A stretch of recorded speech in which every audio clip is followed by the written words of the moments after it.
What's up, everyone? It's the Interview Queen Alicia Toot here, and be sure to watch True Heel Heat.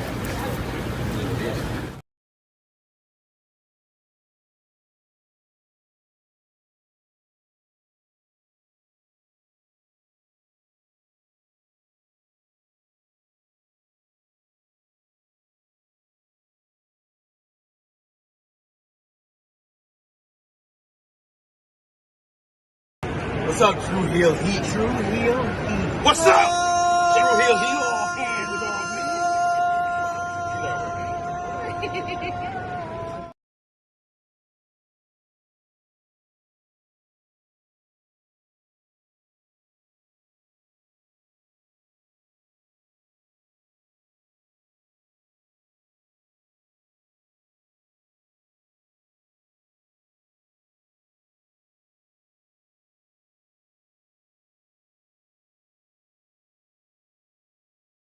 Rob Van Dam. Listen to True Heel Heat.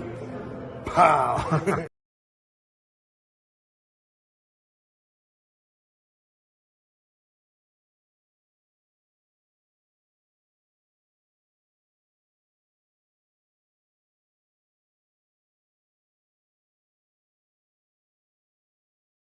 What's up, guys? It's Wolverine Death Machine, Mr. GMSI himself, Brian Cage, and you're watching True Heel Heat. Who better? Nobody.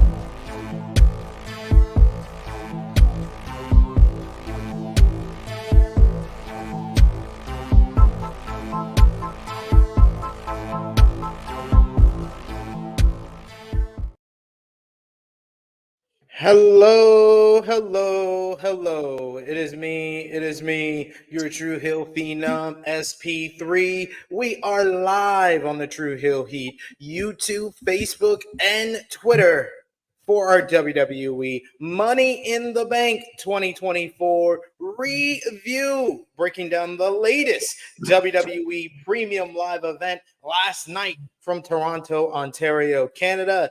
And to do that, I am joined by my esteemed colleague, my co-host over on the True Heel Heat flagship podcast, as well as your host for Elite Heat every Wednesday here on the channel, the one and only True Draw. Josh, how are you doing? Doing good.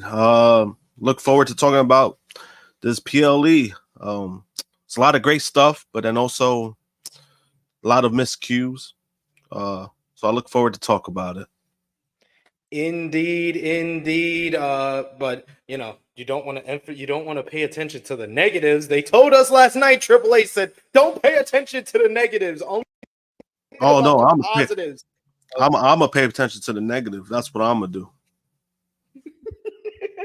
But yes, we're here to break down the latest WWE Premium Live event here on the True Heel Heat YouTube channel. We review every major event, whether it be from WWE, AEW, New Japan Pro Wrestling, Impact Wrestling, or TNA Wrestling, it does not matter. We break it down here for you. So we appreciate y'all if you are joining us live. We appreciate y'all if you are watching us on demand. Either way, show your appreciation back. The simplest way possible is by dropping the thumbs up on this video. It helps the YouTube algorithms and other folks like yourself watch the video as well. If you're watching us on YouTube, on Facebook, drop the thumbs up, a heart emoji, an angry emoji, a laughing emoji. However, WWE Money in the Bank 2024 made you feel. And of course, if you're watching on either one of those platforms or Twitter, you can retweet, share the video with all your wrestling fans, friends, and family on any of those social media platforms. And of course, if you're watching on all three platforms or any of the three platforms, you can sound off in the live chat. We love to interact with all of you. Hear your thoughts on WWE Money in the Bank 2024. So let us know with your comments, and we'll try to highlight them. But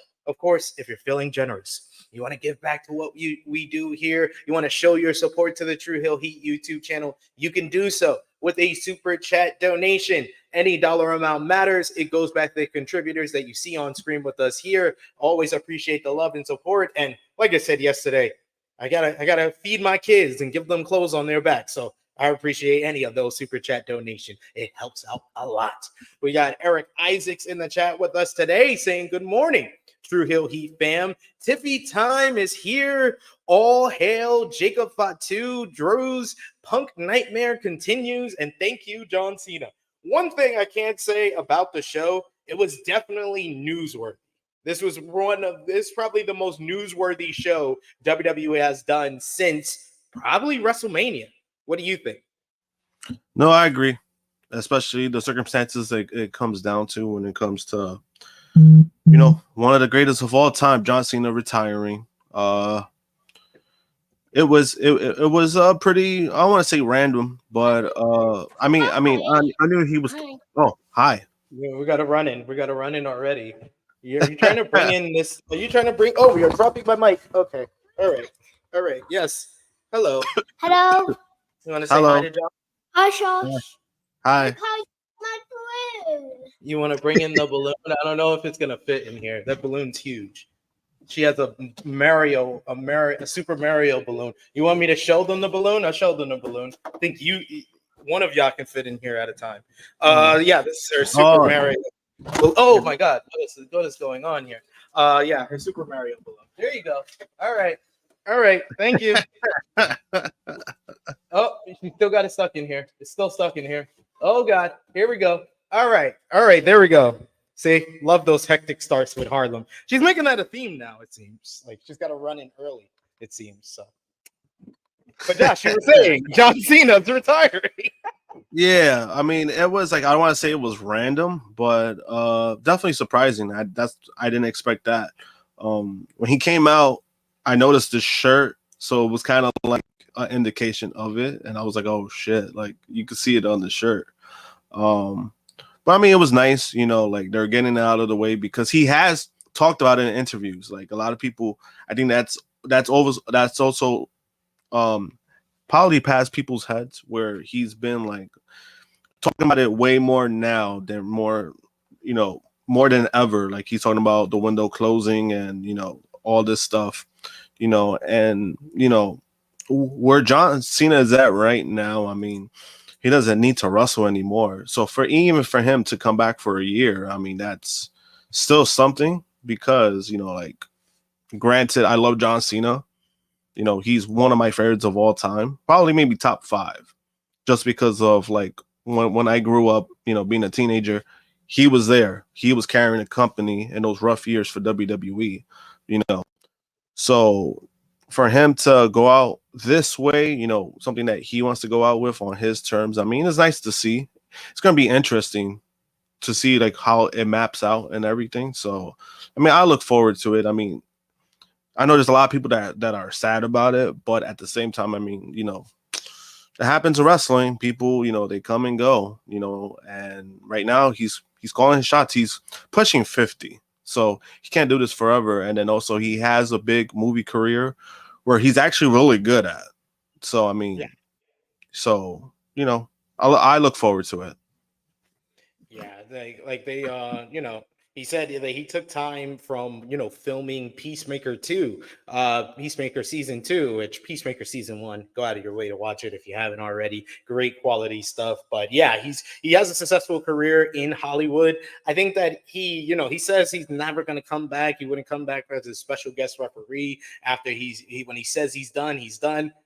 I'm sorry, John. I don't believe you because of this business. This business has made me fickle, and I think we are going to see you after December 2025. But I love the fact that he made the announcement now, and we have a full 12 months to really celebrate the career of John Cena. But we'll get more into that when we talk about his great speech on the show. We got Emmanuel who says, first Cena made it seem like he was retiring yesterday, then retiring at Mania. Now he's retiring at the end of 2025. It was very confusing. The way he started off the promo, it did sound like he was saying that he's retiring tonight. He's retiring at that show. Then his promo, as it went along, it made it sound like, WrestleMania would be his last matchup, which it felt like the right place to do it. And then, throughout the the presser, which I just finished watching before we went live here, he did indicate and confirm that he's got about 30 to 40 dates already lined up for 2025, and he's going all the way to December of 2025. Yeah, I mean, at least he clarified it. I think maybe because it was like so much emotion, because you could tell he was like, it was getting to him. You could tell. So maybe that was a part of it, but at least he cleared it up during the conference. Like, no, this is what it's going to be, which I think it's fine. I think a year to celebrate. I think that's a perfect way for a guy who's like, again, he carried this company. He was a face of a company for a long time, the head of merch for a long time. I mean, I think that's the best way to go out. There are certain guys who don't get this opportunity that he's getting. Sometimes Father Time catches up a lot faster, and they don't have this opportunity. Fortunately for John, he does, and I mean, I'm all for it. Definitely. We got DJ Eric, who has been a member for 1 year. DJ Eric, thank you so much for supporting us here on the channel. You can become a member as well by hitting the join button. $1 a month gets you in chat perks. We get these celebratory milestones when you hit 1 month, 2 months, 3 months, 4 months, and even 12 months, like our good brother DJ Eric. Thank you for always supporting us here. We got Follow B, who says, keep Mario out, man. He says, you'll get copyright strikes. I mean, it's a balloon. I doubt. Maybe if I was wearing a shirt or something like that, or I was playing a... No, you have to do the video. Yeah, you have to use like their video or like a clip from them for them to like crack the fuck down. Yeah. We got a super chat donation though from our good brother Vala B. Thank you so much, Vala B, for the support as always. He says, to those Punk fans who come in, I have just one question. Do they deserve glizzies at Chick-fil-A? Oh my God, Vala B is the one and only with the Chick-fil-A. I love it. We got Vala B. He says, I look forward to John Cena's comedies. Yes, he's a great comedic actor. He's got great comedic timing in his films. Like, he was the one bright spot of that train wreck film with Amy Schumer. He was the... I think that's basically... I think that was the film that actually like took him off. I think that was like the film that actually like kind of showed like what he could do. And I think that's what got him like more opportunities. I agree there. We also got in the chat, Power Driver Finisher. He says, can't wait for him to do a mini series of Liver King. Jesus, what? I know who he's talking about, and I'm like, oh shit, that'd be kind of like, I don't know if you want to do a mini series of Liver King. He's a piece of shit. We also got Vala B, since a lot of those dates might be house shows, which I know he's gonna love. That's where he can have his most fun for sure. We got Vala B also saying, watch Ricky Senicki. I've seen the trailer for that. I haven't watched the full movie. He says, Vala B says it's great. We also got Bell, who says, hey guys, if there's a list of people who deserve a goodbye tour, John Cena is on that list. And WWE has a few of them who might get like these goodbye for retirement tours, whether it be Punk, whether it be Orton. Like, yeah, these are the type of guys that are already on the WWE roster that can get these kind of like retirement tours. I think with like Punk, we definitely know it would end in Chicago because, yeah. But with Cena, or they could go the Tim Duncan route. Some of them might just not want it because they don't want the attentions on themselves, and then at the end of their contract, I'm done. I'm retiring, just to go in the sunset quietly. So I mean, again, it's interesting that the route that they're going with this. But I do agree there are lists like, you could say Cena, Orton, Punk. I don't know. Does he really deserve one? I don't know. That's debatable in my opinion. But if he was to have one, yeah, Chicago would be the place because that's pretty much the only place that really, really loves him. That's about it. I think plenty of places love him, but the only place he loves is Chicago. Yeah. Oh, that's true. Yeah. Scratch that. It's a place that he loves. We got DJ Eric who says it's gonna suck to see the prototype leave the WWE at the end of next year from UPW, then made his way to OVW, and finally to WWE. Hashtag thank you, Cena. We also got Vala B who says Punk really turned me into a hater. It's okay. He's made a lot of people into haters, and he's a hater himself. So I think that he aspires to be as hateful as you, Vala. I get Vala because, again, I'm a Punk fan just because I think he's great at his craft. The times that I've met him, I've never had a bad experience meeting the guy, so I will never take that away from meeting Phil himself. But it's just a lot of the bullshit. I'm like, a lot of this whole happy Punk shit, I don't buy too much into, just because like I always feel with Punk, I'm walking on eggshells. I'm like, there's always going to be that one moment that he could flip. And that's how I'm taking it. That's how I'm taking this run. I'm like, I'm just waiting to see what really happens with the guy. Hey, to a lot of people, and I would say myself as well, he's been in the WWE Feud of the Year despite only being in one match. So, and I don't know if anybody peeped my headline here, but I want to close it up. John Cena's career compromised to a permanent end. Shout outs to Tom Lawler for that. That was a great tweet by Tom Lawler. Compromised to a permanent end. I will never forget that Extreme Rules where Cena said this shit about Osama bin Laden. That was deserving, though. That was deserving. Well, absolutely. But let's get into last night's WWE Money in the Bank 2024. What did you think about the crowd last night in Toronto, Ontario, Canada, Josh? I thought the crowd was okay. I don't think they were that special, to be honest with you. Like, it was good, but it wasn't like compared to what we've been getting. Like, if I was to rank it, like, what was it? France. What was the last one in Scotland, right? Scotland, and then this. They're number 3 easily. Well, I mean, those are 2 of the best crowds of the year. So, I mean, it's not the worst thing to be number 3 to them. I really liked the crowd last night in Toronto. I thought they responded to a lot of stuff. A lot of the a lot of the big spots they responded to well. But like in comparison, I'm like, like I probably have heard louder crowds in Toronto from like other events. Maybe that's just me. But they did respond to like the big spots that needed it.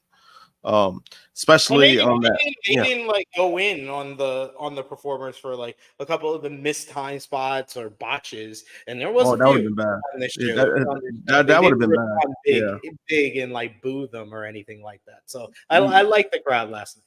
Yeah, I mean, sometimes you need that shit. Sometimes because honestly, that could take away from the show completely. But minus the spots, I felt like it was a good show.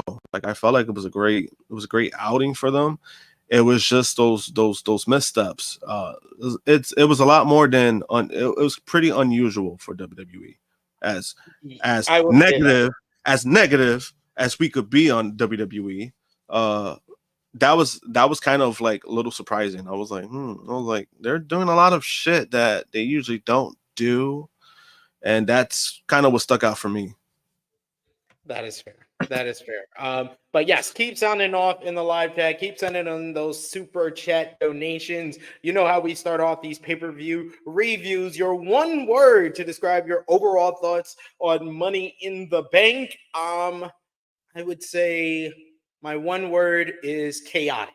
A lot of the stuff that I will remember from this show, say a month, 2 months from now, it was the chaos, whether it be the World Heavyweight Championship matchup or the Women's Money in the Bank matchup. I feel like those are the 2 things that I'm going to remember the most, and they were chaotic. So my one word would be chaotic. Josh? Eventful.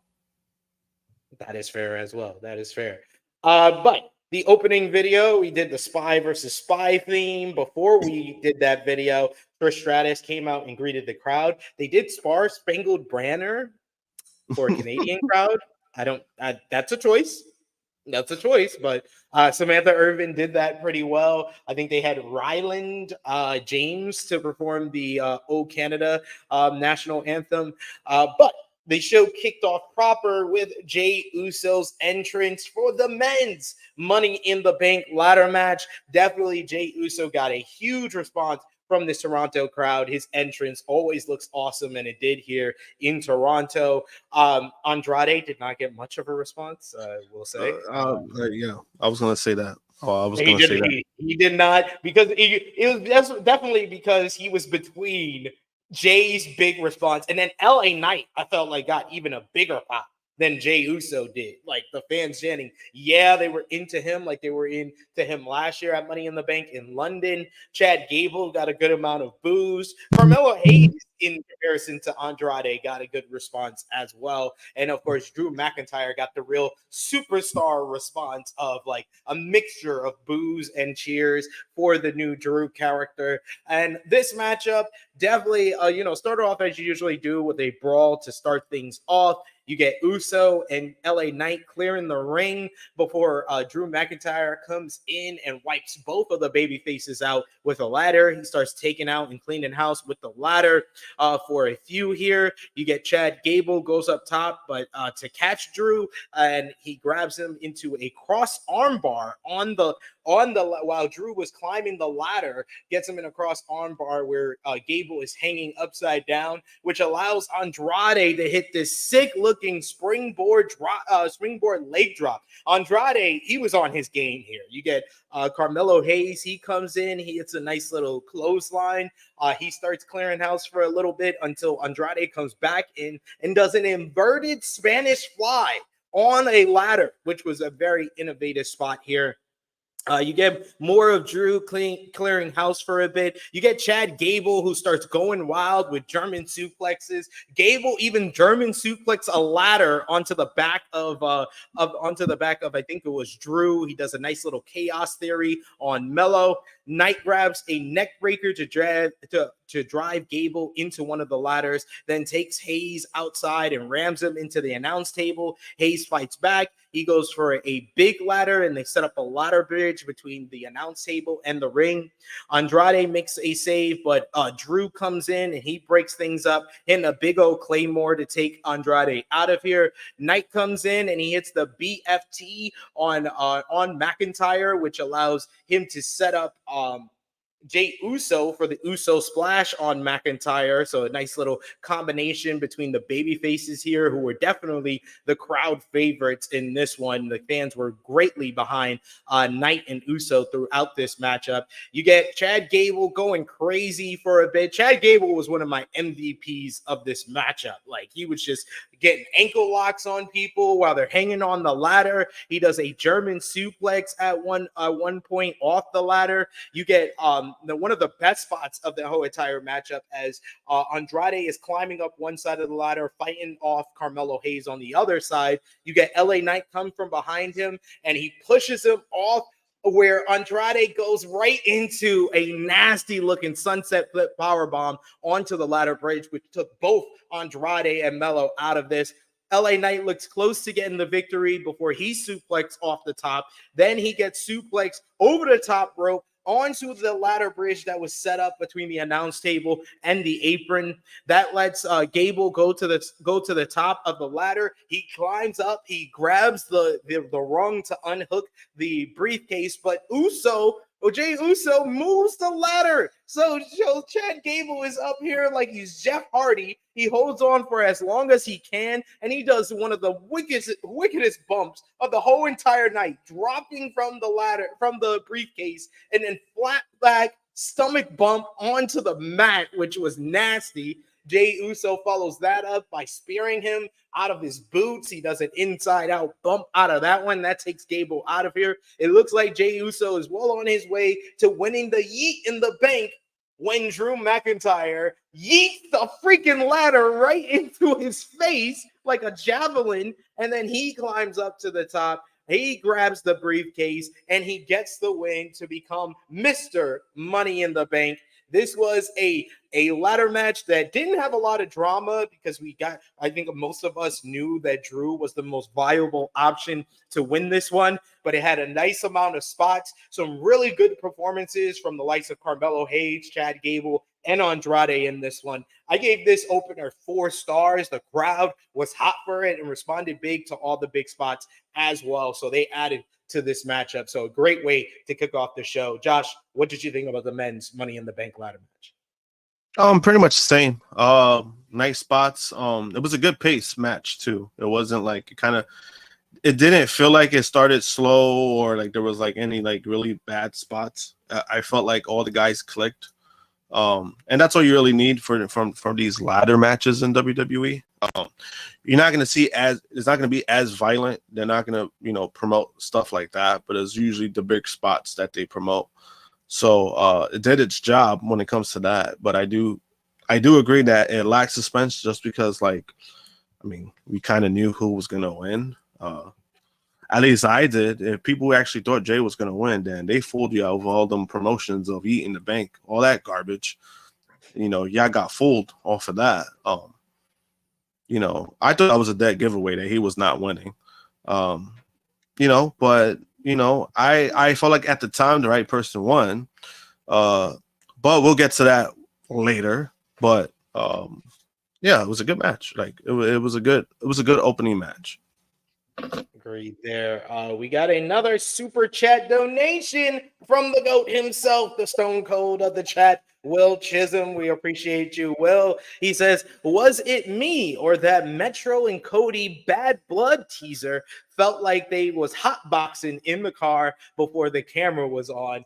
No, but I do like the fact that WWE have chose their side in the anti-Drake war. They are not on the side of Drake. They are definitely on the side of the anti-Drake, getting Metro Boomin for the Bad Blood teaser. And I hope Metro Boomin is at Bad Blood and they play BBL Jizzy for Drake, so Drake can hate Bad Blood just as much as he hates Metro Boomin. I think that is wildly appropriate in my eyes. What did you think about the Bad Blood teaser? I mean, it was cool. I don't mind Metro Boomin. I do got a bobblehead of his. This was from I think it was like a St. Louis giveaway. So it's like legit him on a DJ booth with the Cardinals hat, and he's like, just DJing. He's probably playing BBL Jizzy. So that was good, But then also bringing back Bad Blood, I thought that was like a little surprising. Yeah. I know. I saw that they copyrighted it a couple of weeks back, so I wasn't too surprised with that. But bringing it to Atlanta, where Cody is kind of the king of the South, it makes a whole lot of sense. I'm looking forward to if the them trademarking it, and the report that followed it, I believe it was by PW Insider, that indicated they wanted to do Hell in a Cell at that show. I'm very interested to see, is it going to be maybe Drew and Punk? Will we see like Bloodline versus Cody or Bloodline versus Bloodline? Who gets the Hell in a Cell spot at that show? That's what I'm more intrigued about than just the the teaser and the Bad Blood announcement.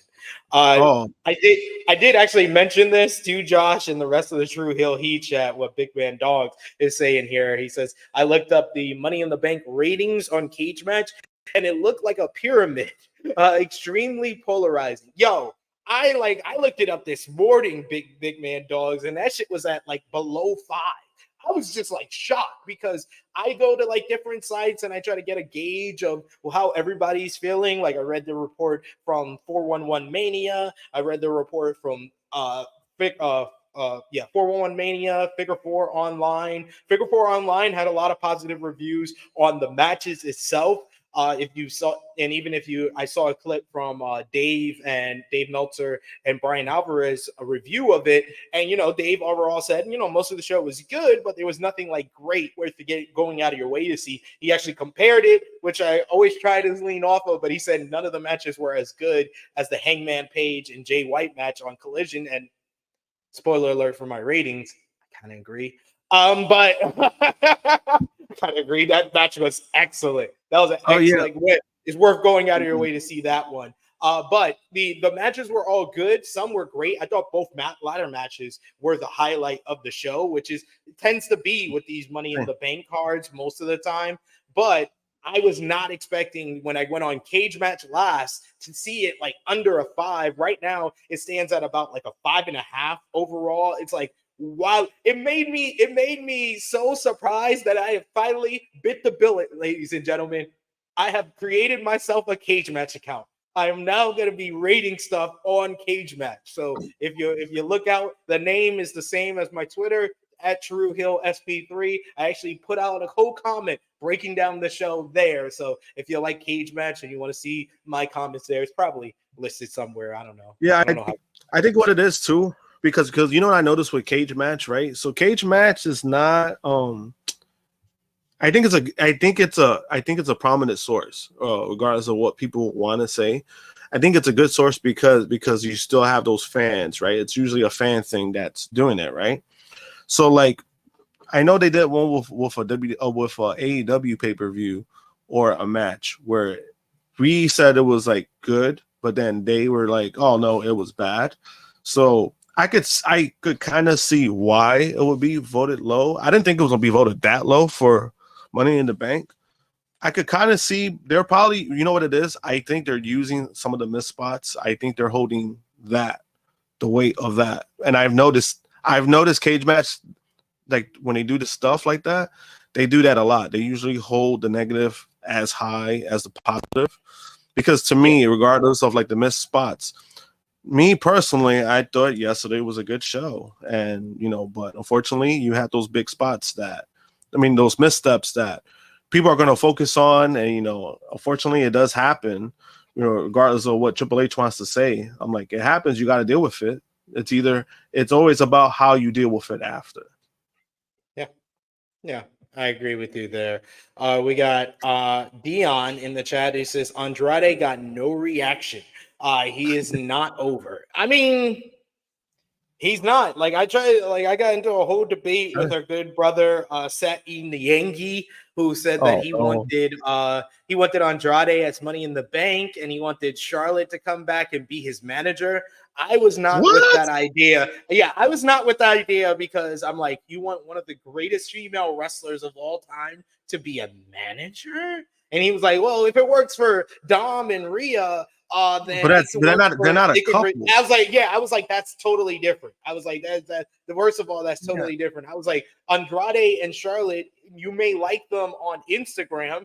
I liked Seth Rollins and Becky Lynch on social media before they actually became an act on TV, and they had no chemistry together. Sometimes, the couples that are great off the screen need to just be great off screen. I don't know if pairing them up, I feel like pairing this up, you may think, oh, Charlotte is going to bring up Andrade, but there's also the chance that Andrade brings down Charlotte. Like, it doesn't always work the way you think is going to work, and I don't see that being the future for Andrade, and I don't think that should be the future for Andrade. I'm not saying that WWE won't do that, because it's always possible they will, but I don't see the benefit. I don't think that this is a home run slam dunk idea.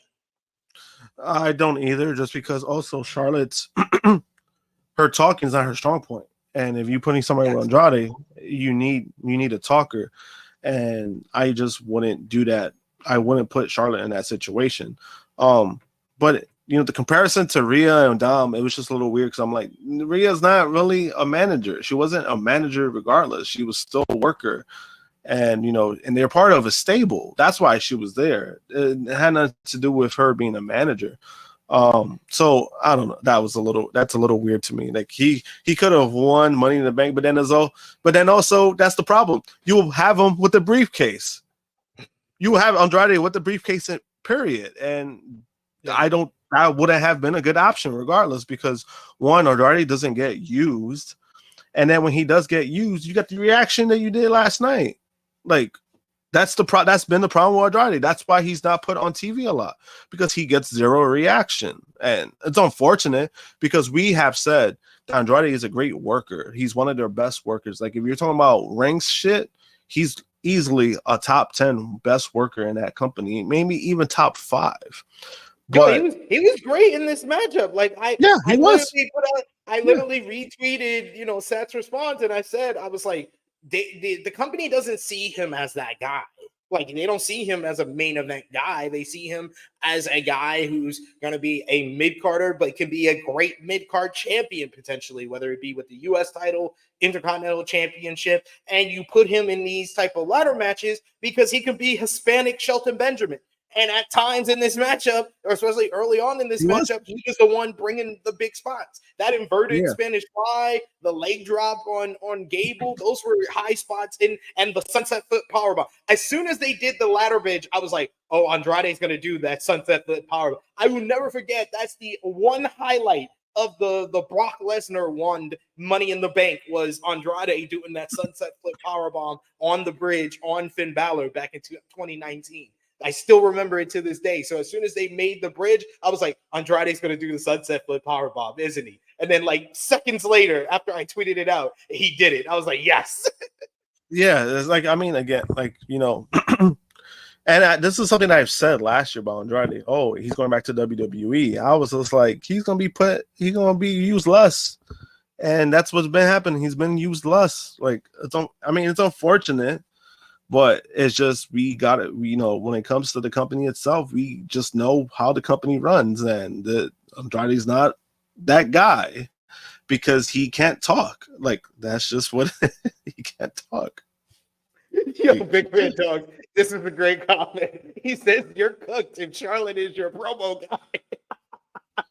It's true. Yo, when you said that, that's exactly what I told him. I was like, I think that he needs a better talker than Charlotte Flair. I was like, the ideal thing is to pair him back up with Zelina. And then Zach said, oh, but I think that would be a step down for Zelina. I was like, the only difference between Zelina then and now is that she wrestles more. Like, you can still have what's the step down? Like, yeah, I was like, she hasn't gotten any like big push. Like, let's not fool ourselves. And still to this day, I still think that's her best run in this company. It's with Andrade. That's funny. They said it would be a step down, but what step down exactly? What, she had a title match for a match that she won her last singles win was like what, last year? Like August of 2023. Is that, you see? Look at that, almost a year, and you're telling me what step down exactly? Like, what's the step? I'm trying to figure that out, because all she's doing is coming out there beating up Liv because Liv wants to be a pervert and being a stalker. What is she doing? I'm just trying to understand, like, what step down she would have.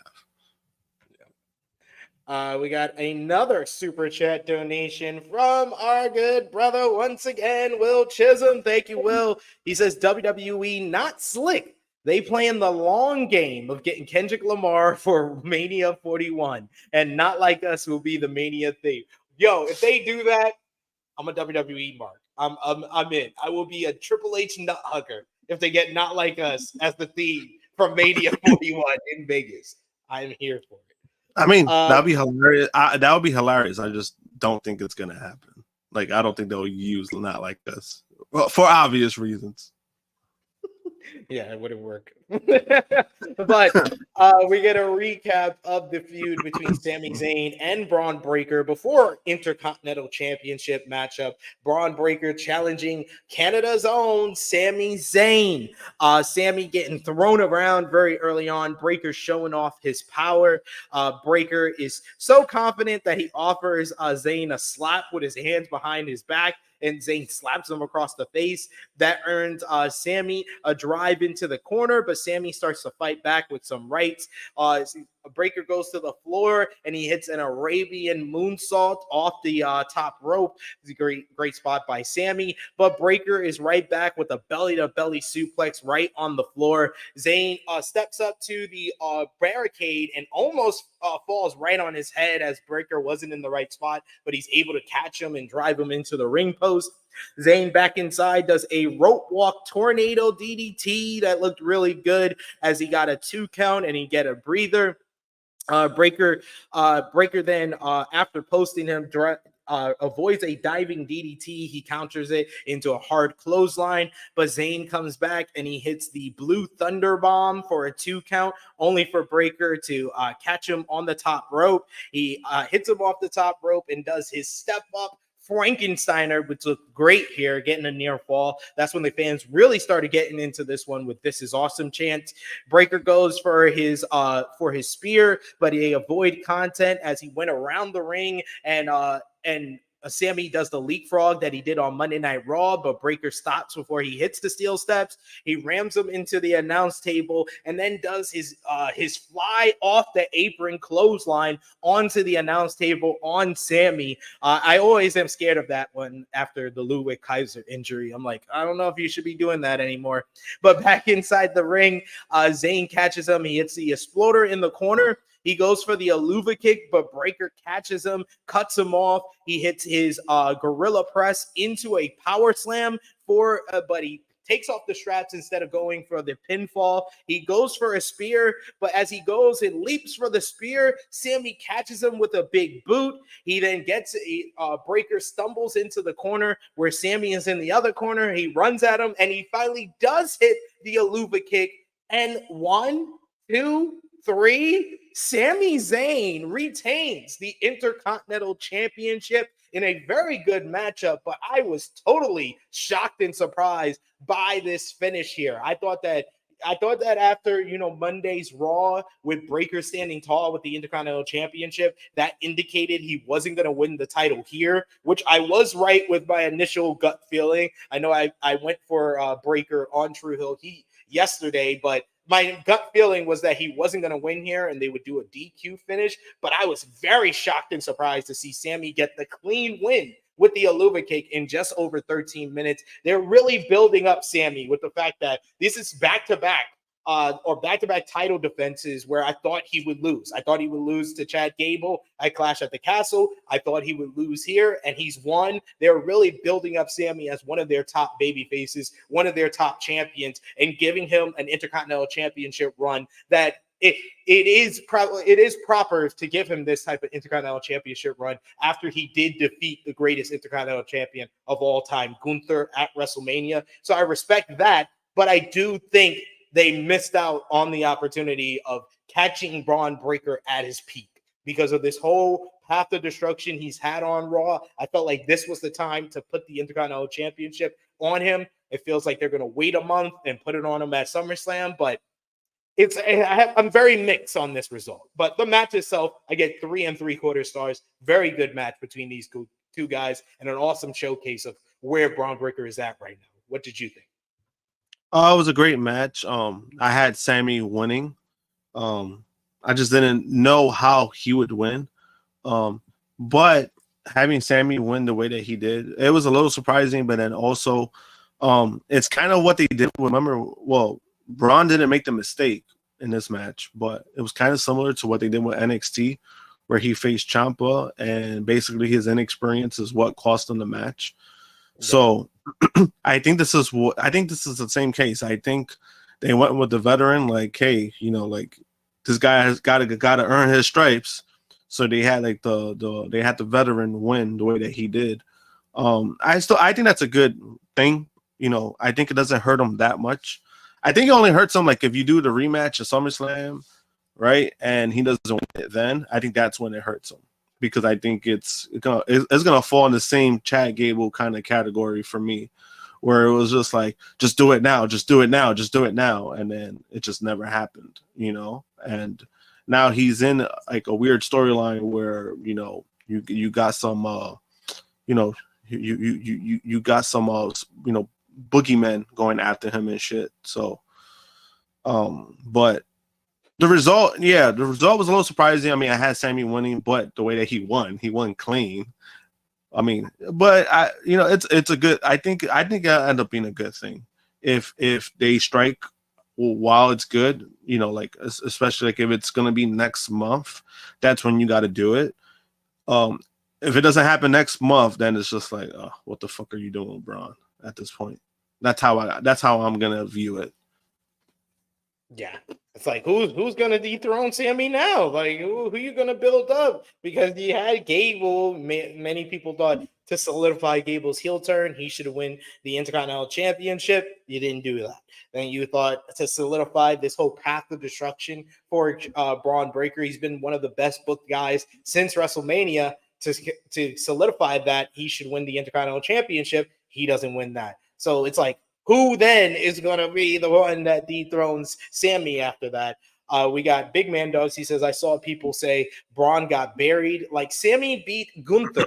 Braun will be fine, though I wish he had won. Yeah, I know one person who did wish he had won, and that's Jimmy Macaram. And this teaches you folks, when Jimmy Macaram says to put money on something, you should have done it. I could have won some money from Jimmy because he was so confident that Braun Breaker was going to win here because he's been one of the best booked guys in Triple H. But I was like, I know Triple H booking. It does not feel like this is the time. Well, that's on Jimmy because I thought it would be a DQ finish, but I didn't expect it. I knew Sammy would walk out with the title.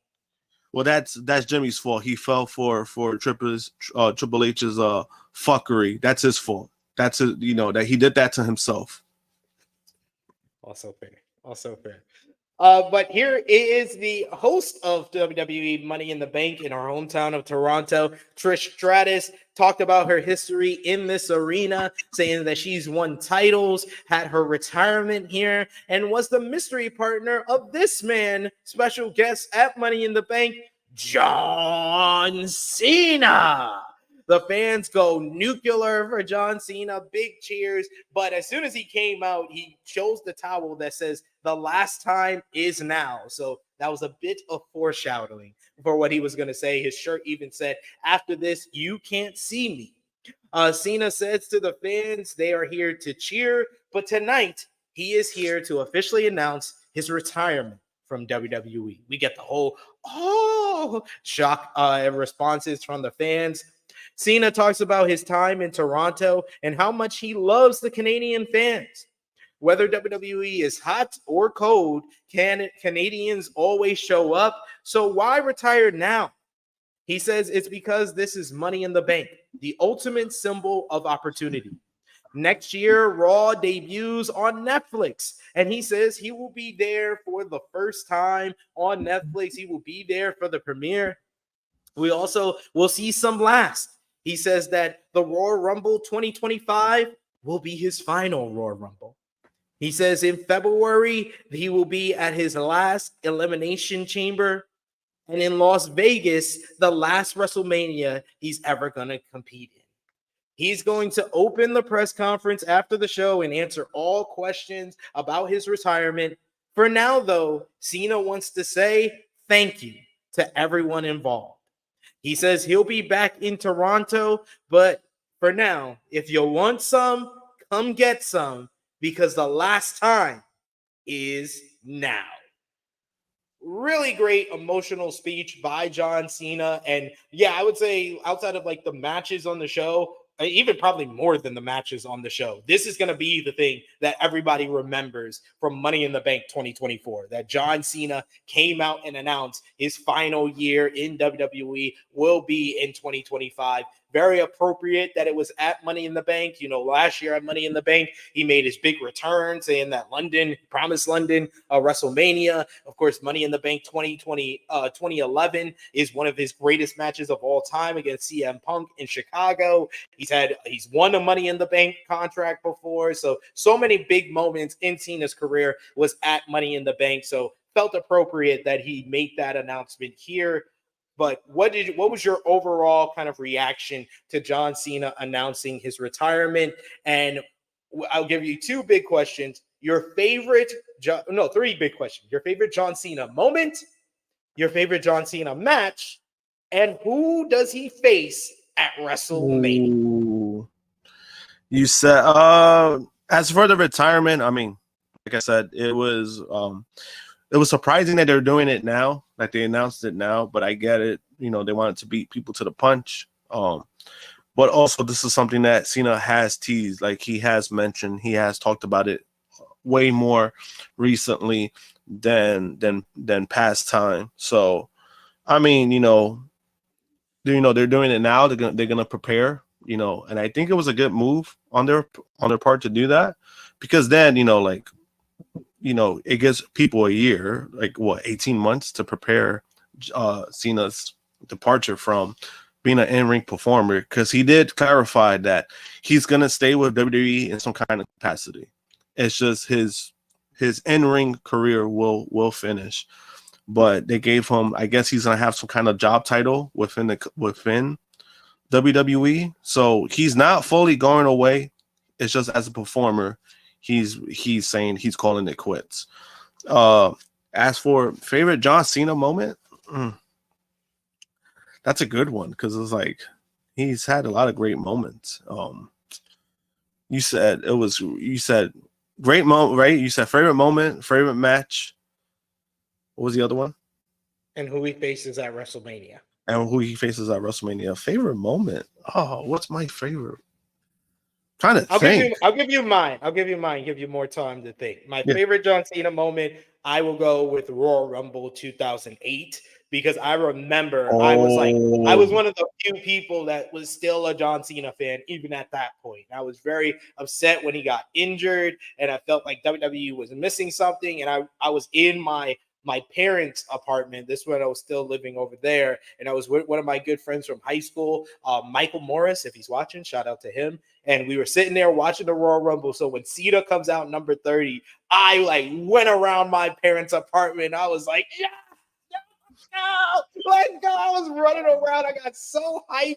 My mom was like, what's going on? I was like, John Cena's back. I was so hyped up for that one. So that's my favorite John Cena moment. My favorite John Cena match, I would go with either Punk at Money in the Bank 2011, but my other one would probably be AJ Styles at the Royal Rumble 2017, because I felt like that was John Cena's final 5-star match in WWE. It wasn't rated 5 stars by Uncle Dave, but we know. So in my star ratings, I had that as a 5-star matchup from Royal Rumble 2017. So that's his final 5-star match. That's one of my favorite matches for him. And then who I think he should face at WrestleMania, I'm gonna go with Braun Breaker. I think Braun Breaker is the next guy for WWE, and I feel like you have him destroy John Cena at WrestleMania. If John Cena is going to put over all these young guys from Austin Theory, Solo Sikoa, he should put over Braun Breaker at a WrestleMania, because I feel like he has a better trajectory than probably either one of the last guys that he put over. But probably preferably, since it is going to be one of the bigger things at WrestleMania, you have Cena win the Royal Rumble and face Gunther at WrestleMania, because that's what Jimmy McIlvain said that to me. He said either Braun or Gunther, and I think that going for number 17 is the biggest story possible for John Cena at WrestleMania. So do that, and Gunther would be my other choice. Damn, that is good. Favorite John Cena moment, I would say, is when he won his first championship. No, his world championship against, what was JBL, right? Yeah. It was against JBL. That was probably my favorite moment, just because it was more of like, holy shit, they actually made him a world champion, because he was like, the way he got over too, it was kind of insane, where I still remember like how that happened, as crazy as that sounds, where he was a heel, and I think they asked him to join like some kind of like team. And it was Team Lesnar ahead of Survivor Series 2003. It was like they kind of teased it. Yeah, I think it was Team Lesnar versus Team Angle. Yeah, so like they asked him directly, and then he made a face, right? He made like a face, and everyone was like, "Oh shit! Like, is this him turning babyface?" Like, just from that simple reaction, they're like, is he turning babyface off of this? And then all of a sudden, the next episode, I think it was either Raw or SmackDown, all of a sudden, they went full babyface with John Cena. And that's basically like what it catapulted him to like a lot of things. So like when it comes to that, like I still fucking remember that. Like that's kind of crazy. Like I still remember that moment. And then how it happened, and then how they just like said, we're not going to tease this shit. We're going to go right into it. they made him babyface, and that actually ended up being one of their best decisions. Looking back at it, ended up being one of their best decisions they have ever made in company history. Because again, he became the face. He became, you know, the head of merch for years. So I mean, that's crazy to me. Like that alone was crazy. Favorite match, I would say, even though it was more recent, like when it comes to like the latter years of Cena's career, I would probably say Styles versus Cena at SummerSlam.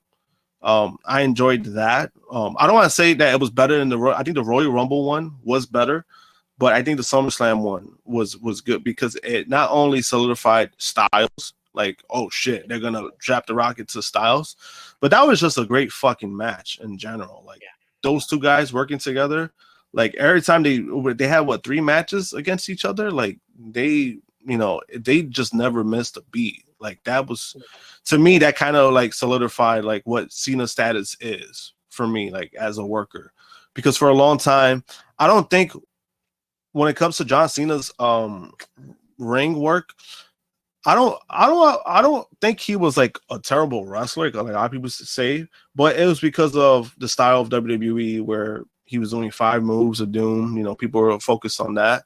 So, you know, that kind of took away from a lot of things. But then I think what really solidified him was that open challenge, like the United States Open Challenge, where it was like, holy shit, this guy could fucking work. And then especially when he put Cesaro over, like that was, I remember like that one a lot of people talked about for a long time. So I think that there's just a lot of stuff that he did that kind of just, you know, when it comes to his ring work, I think that's why there was a lot of appreciation during the later years, because everyone was like, oh shit, like this guy really worked on his craft and he really took it serious no matter what. Never complained, never let the crowd get to him. You know, that was the one thing that always stuck about Cena to me too, was like, so for anybody else, maybe they would have folded under pressure. Like guys like Roman Reigns, John Cena, they've never folded under pressure when it comes to like the fan reaction of like, or they never let that shit get to them to that extent that it really affected them, because they became better off of that. Like, you know, Cena became not only a great worker, but then you have Roman Reigns became the tribal chief. Everybody loves him now, and you know he worked smarter. So like those kind of runs, like those things always sticks out to me when it comes to guys like that. As far as who he faces at WrestleMania, I think I wouldn't be too upset if it's Orton versus Cena, just for old time's sake for Mania. But also it doesn't hurt any of them. I think it's just a match that it would just be the, you know, like a showcase. As for him to put who to put over, I do like the Gunther idea a little bit more, just because with Breaker, I mean, you know, they're going on a certain thing. I do agree that putting Breaker over would mean more than like what he did for like Solo or what he done for Austin Theory. I do agree with that, but I do like the Gunther idea. I do like that a little bit more. But as in like, if it's somebody to put over, it'll be Gunther. But if it's just a showcase, I think it's Orton. That's what I'll go with. That is fair. That is fair. We got a couple of super chat donations here from The Rock to Will Chisholm, Stone Cold, Chuck Berries. Thank you so much, Chuck Berries, for the super chat donation. He says, I did not expect for Breaker to take the loss clean like he did. By the way, his new theme is mid at best. Yo, I heard some people being like, oh, his new theme rules. I was like, it's just better than the old theme. That's it. Like that, y'all need to relax with y'all hyperbole on social media. It is not a good It's still theme. not good. It's still not good, but it's not as bad as his old theme. So we're it just has lyrics. Getting better. We're slowly getting better. That's it. We're not. It's better, not good, not great, not solid. It's just better than his trash ass bottom of the barrel Def Rap. What they got to do is they got to use like a real rock band, because I noticed like a lot of the music that has lyrics, like the artists, they either sound all the fucking same, like they either sound generic or just like, all right, let's hire this guy, he could sing, all right, let's put him in the booth. I think if you're gonna go with Breaker, get an actual fucking rock band that's gonna like, it's gonna be hard edge, you know, like what I mean, like do something, like you want this guy to be serious, you want this guy to be a badass, you gotta do something, like. And then this is like how many times they changed this fucking theme, and it's the same fucking like thing with this guy, right? Because remember they did it in NXT where they didn't need to change his theme. They didn't need to. They fucking changed it anyway, and it was ass. Then they brought him to the main roster, and then the first thing they gave him was ass. Then they gave him another one, and it was still ass. And now they gave him one with lyrics, and it's like, what the fuck are we doing at this point? That's how I feel. I'm like, what? How can you not figure this shit out? This is weird to me. I've never seen this hard at finding the right theme for a guy. We got Will Chisholm coming back with a super chat donation here. Thank you so much, Will. He says Cena saying without saying, "I'm gonna be on the board." Yeah, I wouldn't be surprised if John Cena is the next one who joins the TKO board of directors. That's a good shout, Will. I wouldn't be surprised at that at all. It wouldn't surprise me, but at least we know with Cena, he's not gonna make it about himself. Hey, I don't know about all that. Dion Jenkins said Cena versus Punk on Raw in 2013 is his favorite. We also got Vala B, who says, I remember when John Cena was untouchable, but forcing people to feel him. Yes. The word life theme is his best thing. This is basic thugonomics. Word life. Man, I remember I had the first DVD they came out, the orange cover one, where I remember that.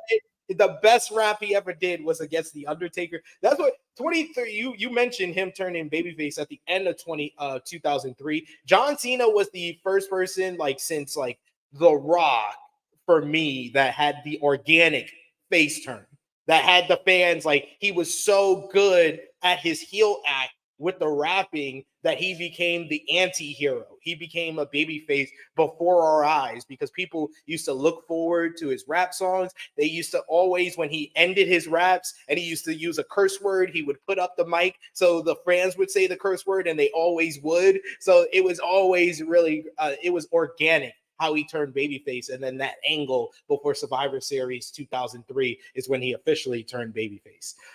We got Chuck Berry, who said, Austin want to hit me with a stunner? Rock bottom with a super chat donation by Chuck Berry's, who says, do you guys think that John Cena could have been a good heel? Yes. Yeah. There was a few times where they could have and should have turned John Cena heel. When he gets beat by Wade Barrett at Hell in a Cell 2010 and he has to join the Nexus, have him embrace the Nexus instead of trying to take it down from within. Have him embrace the Nexus and turn heel. I think that he would have been an even more over babyface in the 2010s before he started to become part-time. And then the other big one was he probably should have been the one to end the streak at WrestleMania 30. If they had done Cena versus Undertaker and he ends the streak, that is a point where he could have been heel for his final full-time run in WWE. Those final, few years where he was full-time, he could have been a massive heel for the company. So those are the 2 points. Or even in the Rock feud, after he lost to Rock at WrestleMania 28, he could have turned heel after that. But there was a few times where they could have turned him heel, and he would have been not a good heel, but a great heel. Yeah, and I think that they're in a situation where, they were so heavy on merch that if they would have turned them heel, it probably would have hurt the brand. Like, that's how they saw it. I don't, it's different now. I think now you could have gotten away with it now, but back then, because they were so focused on, the demographic of children, of kids, going heel definitely would have hurt it. So in that aspect, I get it, but I also do get it story-wise. There's few times they should have pulled the trigger. They just never did. And at this point, I know in the press conference, they did ask him about turning heel, whatever the case may be. I just think that shit is out the window now. Like he's full babyface. Just leave it alone. It's not gonna happen. You know, especially this goodbye tour. Why would you make him heel now than anything? It wouldn't. I don't know. It wouldn't do much at this point. So when it comes to that, I think people could put it to rest when it comes to that. But yeah, I do agree that there was a few times that if you're going to do it at that moment, you could have done it. But once it didn't happen, it was like, yeah, he ain't never turning heel again. Facts. But we'll talk much more about John Cena's retirement coming up on Saturday on the True Hill Heat flagship podcast, as well as any other stream that I know Jimmy's going to want to talk about it as well come Thursday. So stay tuned with that, or we'll talk about it more. But got to get back to Money in the Bank. We go backstage to the Judgment Day as Damian Priest is getting ready for his matchup with Seth Rollins, and he wants to face Seth on his own. The Judgment Day have no problem with that. They do a little fist bump, but Finn Balor doesn't seem pleased. He says, "Whatever you want, boss," and looks very mean about it. But this leads into the World Heavyweight Championship matchup. Damian Priest defending his title against Seth freaking Rollins. We get Rollins starting out fast, chopping away to start, but he gets taken down with the broken arrow. We get a lifting downward spiral, gives Priest a 2 count. Rollins knocks him outside for a breather. He does a nice little suicide dive that sends Priest right into the announce table. He hits another one where he just went like first into the mat on the outside. Basement dropkick rocks Priest, and Rollins hits a springboard swanton into a lion salt. Seth was looking pretty good at the start here. Priest fights back. He tries for the razor's edge, but Rollins slips out, hits a nice little running knee. He follows up with the buckle bomb. At that point, I was like, Seth Rollins looked kind of bloated. Looked like he on that Sheamus diet. I agree. Burger at the burger. Priest responds with a sit-out powerbomb of his own for a 2 count. We pause for Priest to make sure that Drew McIntyre isn't coming out. And I like that the story of the matchup was anytime either Priest or Rollins were in control, they would look at the aisleway to see if Drew was going to come down. They start slugging it out. Priest hits a kick to the head, starts showing off his martial arts. He goes for a South of Heaven, but Rollins is able to slip out, and he hits the curb stomp, but he's too slow to get the cover and only gets a 2 count. Priest gets back up. He hits the razor's edge and only gets a 2 of his own. Frustration is starting to sit in with Priest going up. Rollins runs to the corner. He hits the big superplex into the Falcon Arrow. We get back and forth, both men trying to go for the Falcon Arrow, but then Rollins finally hits it, and we get a 1, 2, should have been 3, and Priest did not get his shoulder up, and the referee just kind of stopped his count. And like, it was just very confusing. And this hot crowd of Toronto, it kind of took the wind out of them for a second here, but they didn't have no time for that, because then Drew McIntyre is out to cash in the men's Money in the Bank briefcase. He cashes it in to make it a triple threat match for only the second time in the Money in the Bank history. The contract was cashed in to become a triple threat. The last time was when Seth cashed in at WrestleMania 31 in 2015. Priest is now defending, and he cuts off an early Claymore attempt. He instead, a jumping kick to the chest, not quite a Claymore, hits Priest. It looks like Drew is going to get the cover. He tries to pull him to the center of the ring when CM Punk comes out of nowhere to attack McIntyre. Punk blasts him on the outside with a steel chair after roughing him up in the ring. He takes him to ringside into the camera cables, and he starts choking him with the camera cables. Punk is going ballistic on McIntyre. He then picks up a steel chair and hits him in the back with it. But that's not the end of his assault. He then gets the World Heavyweight Championship after spotting it on the podium here. He then picks it up and he blasts Drew right in the face with it. This leads to Priest getting up. He hits the South of Heaven chokeslam while CM Punk watches on with the World Heavyweight Championship in his hands as Damian Priest successfully retains and defeats both Drew McIntyre and Seth Rollins, which it's a great bit of booking here where Priest not only as McIntyre has blown his opportunity at cashing in and successfully cashing in and only becoming the fourth man ever to not successfully cash in, joining the likes of Baron Corbin, John Cena, and Damian Sato, as well as Braun Strowman. So 5. He's now Austin Theory's the 6th man to unsuccessfully cash in the Money in the Bank contract. But the better piece of booking here is that Priest beats McIntyre and Seth Rollins. So the pre-match stipulation still stands that Damian Priest wins. So now Seth Rollins can never get another opportunity at Priest as long as he is champion. So this gives another reason for Seth Rollins to be pissed at CM Punk.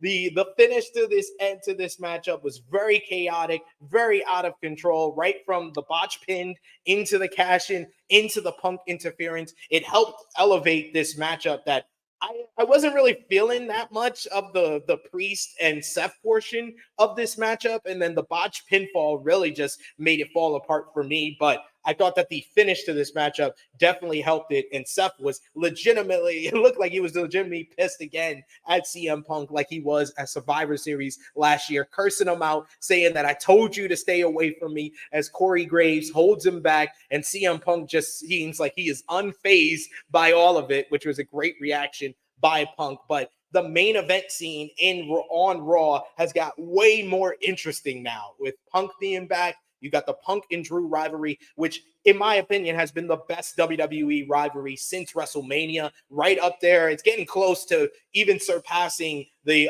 Cody versus Bloodline ahead of WrestleMania for the best storyline in WWE this year. But it's been really great since WrestleMania, and the fact that Punk has not wrestled at all just makes it even better in my opinion, because we haven't even got to the match yet, but it's been such an interesting storyline so far. And I love the fact that Punk basically with interfering has not only set up his big matchup at SummerSlam with Drew, he's now set up probably his WrestleMania matchup with Seth Rollins here as well. So this checked a lot of boxes with the booking at the end, but the match with Seth and Priest, I wasn't feeling too much. So I only gave the match 3.25 stars, definitely elevated by the ending being chaotic. What did you think?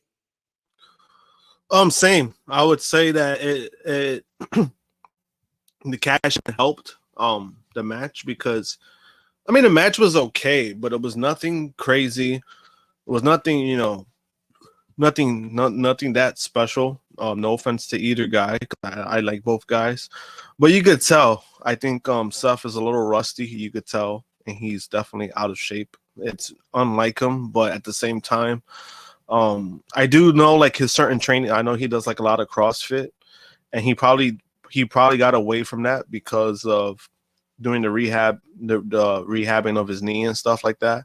So that probably plays a big part. I mean, I don't know if that's what it is, but knowing how he works out and how he gets in shape, I think that plays a big part in my opinion.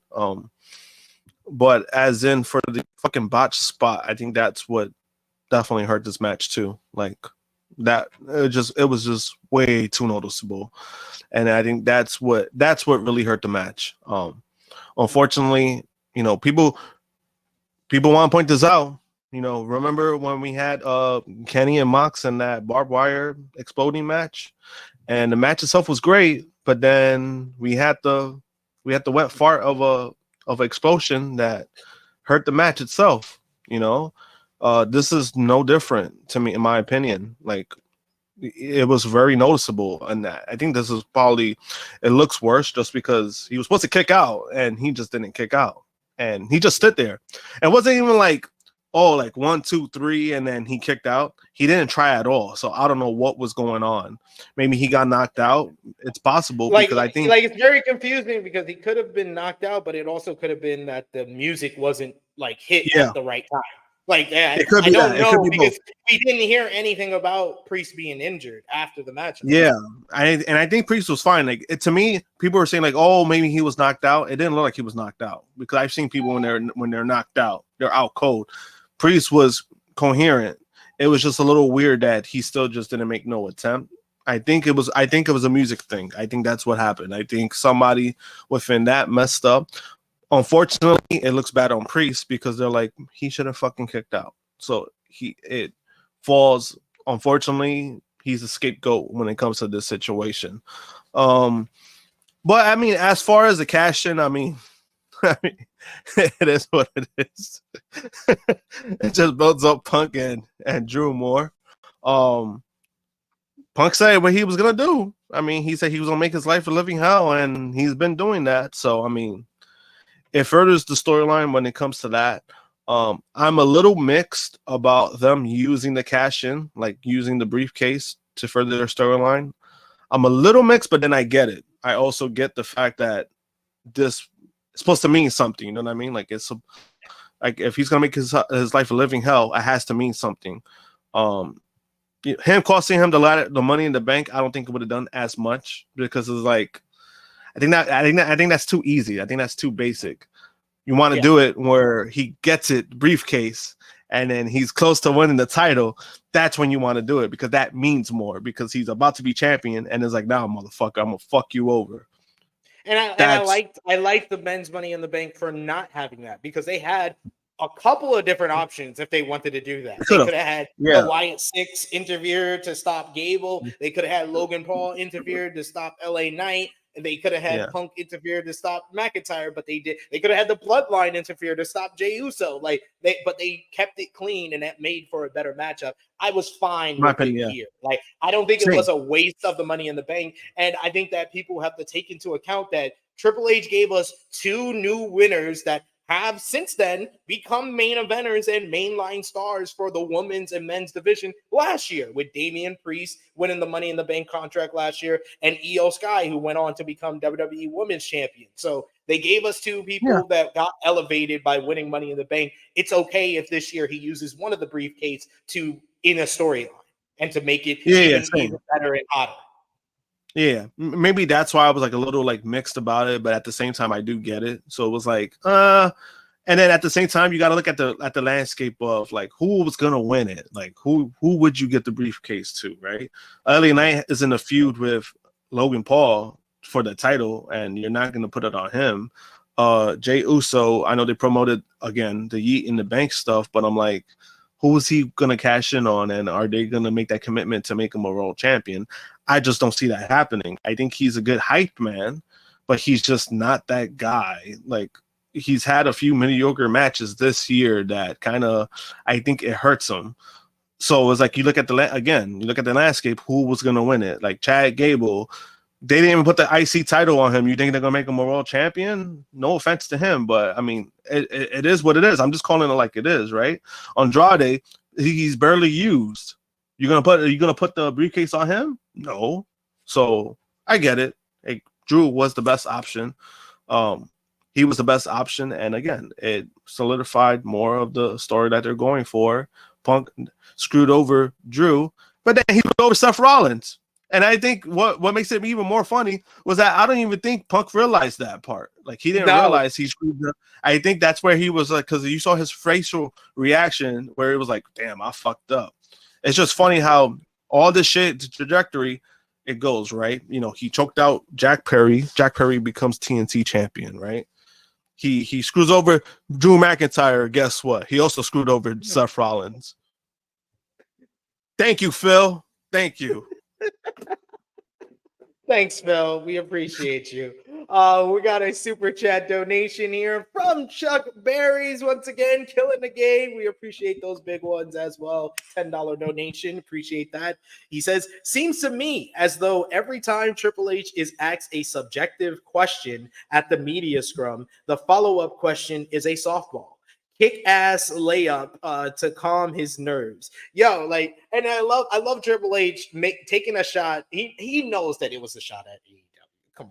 Come on. Then he tries to say, "Oh no, I'm at WrestleMania. I'm talking about our cards. I used to be on those 7-hour WrestleMania cards and be dreading coming out before people." We know what you meant, homie. I appreciate you trying to get ahead of the trolls, though. I appreciate it. I appreciate it. But he got asked about the Vince McMahon lawsuit, and he says, I don't deal with the legal stuff. And then he got asked a softball question after that. Him and Cena avoided those Vince McMahon questions. And I hate the people online that want to be critical of the media people that are actually asking real questions that media is supposed to ask. They don't ask these fucking fluffy fucking questions like, how does it feel to be you, legend? Like, Yeah, get the fuck out of here with that some of them tried. I give them credit. Like a lot of them, like I felt like there was more effort this time. There was that one reporter though, Triple H, that I just felt like he was just like fucking.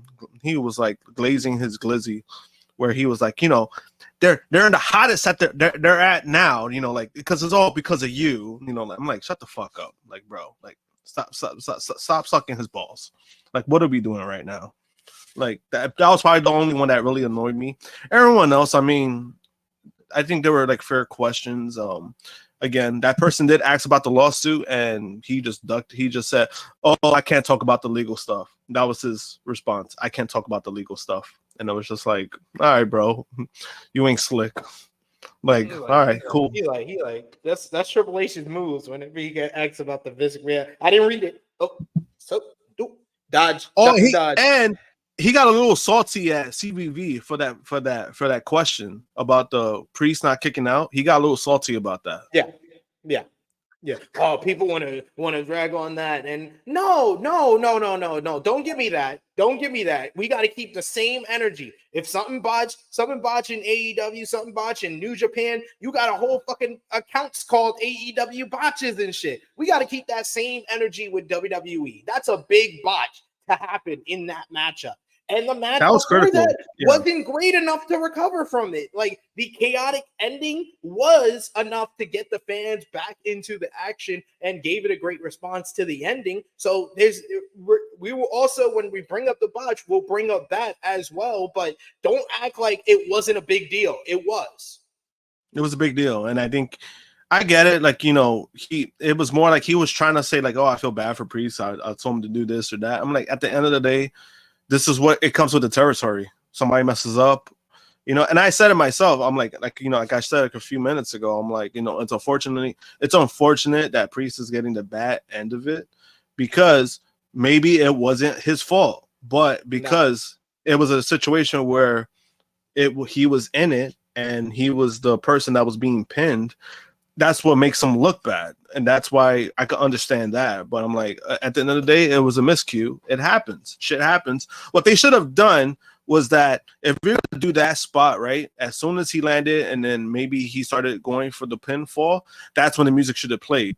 You waited. Yeah. Obviously, somebody waited way too late for that shit. So I mean, again, unfortunately, I'm not putting it on Priest either, because I don't know. I don't know what was the reason for that, and I'll let the reporters do that, like Sean Ross at PW Insider, and we'll find out probably during the week what happened there. We do have another super chat donation here from Chuck Berries. Thank you so much, man. He says Punk, Drew, and Seth should be on holy trinity of hate that culminates at Bad Blood. I mean, I would love that. That would be an awesome triple threat between those three hating each other. It's not going to happen. I think they're going to stay away from Seth and Punk until Mania. Yeah, I think it will be Punk and Drew culminating their rivalry and inside Hell in a Cell at Bad Blood. We do have Will Chisholm with another super chat donation. Will's like, I'm coming back at you, Rocky. He says it feels like Punk Grimace G-Mice? I don't know what that is. Kryptonite is his AEW toxic run where everybody hates him. Well, yeah, it feels like he is in that era, the way he's been acting towards Drew McIntyre. He's been leaning more heel than I think that he wants to be. I don't know if he wants to be as heelish as he's coming off, because all he had to do was attack Drew. He didn't need to hit him with the title, hit him with the chair. Like, I was like, he always goes overboard. Like, I don't think that Drew, you know, smashed him up against the freaking garage door in Chicago and then brought him out in front of the fans. I don't think the assault that Punk did was on the same level as the assault that Drew gave him, even though Drew made him bloody. Yeah, but then he also screwed over Seth Rollins. So it was like he screwed two people over. You know, it kind of reminded me of too. It kind of reminded me of the situation with Adam Copeland, where he did the concerto to Nick Wayne, and he did it in front of his mom. Yes, yes. That's what that reminds me of. It's like, yeah, you're a face, but what you just did was kind of heelish because you disrupted somebody else too, because you fucking traumatized her, and that's why she turned heel. Yes. And no, I agree with Cyclops is better than Wolverine right here. This is the type of the non-answer that he gave should have been what he said before. He should have never admitted that he didn't read the lawsuit. Like, I agree with him. He learned from the last time he bombed with the last lawsuit question. Media should always ask, but of course he's going to give a non-answer. Yeah, it's on the media to ask the question, but it's on Triple H to give it a non-answer because that's what's best for him and his image. I agree with you there. We got Aubrey with a super chat donation. Thank you so much. Aubrey James joining the party. He says, Chad got buried with that fake push so he could resign. That's how it's coming off. That's how it's coming off to me, but I don't think it's that. I think they planted something. I mean, he's kind of in the storyline with with the Wyatt Six, they make them credible.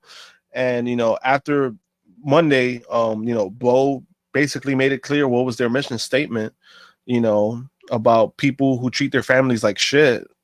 And Chad was treating his family like shit. So they're doing something with him, but I do agree, like, he resigned, and I'm like, fuck, like, man lost, and then you shot him in the head, and then he came back to life.